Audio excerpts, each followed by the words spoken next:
এই সরকার যে কোনো মূল্যে তিস্তা ব্যারেজ মহাপরিকল্পনা বাস্তবায়ন করবে।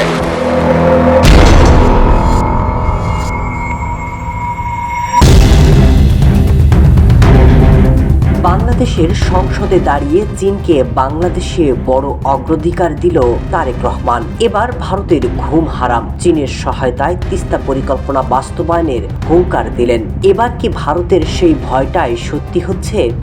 বাংলাদেশের ভেতর দিয়ে একেবারে ভারতের নাকের ডগাতে পরমাণু অস্ত্র মোতায়েন করতে যাচ্ছে শি জিনপিং সরকার।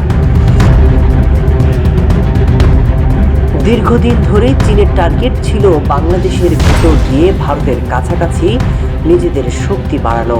এবার সেই সুযোগ ভারত নিজেই করে দিল। বাংলাদেশকে তিস্তার পানি না দিয়ে যে ভুল করেছে তা এবার গলার কাঁটা হয়ে দাঁড়িয়েছে। চীনের সহায়তায় ভারতের উজানে নির্মাণ করতে যাচ্ছে পাল্টা প্রকল্প, যা তিস্তার দুঃখ ঘোচাবে। তবে তার আড়ালে চায়না খাবে লাভের গুড়।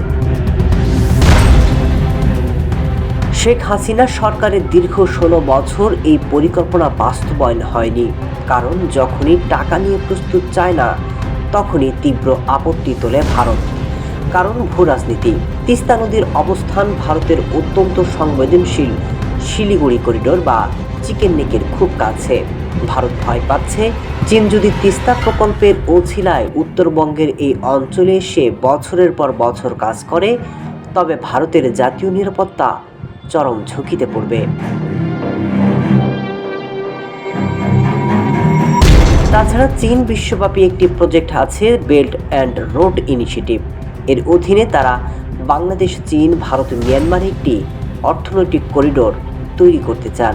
তিস্তা প্রজেক্টে ঢুকে পড়তে পারলেই চীনের উনান প্রদেশ থেকে সরাসরি ভারতের পশ্চিমবঙ্গের সীমান্ত পর্যন্ত তাদের প্রভাব বাড়ানো সহজ হবে।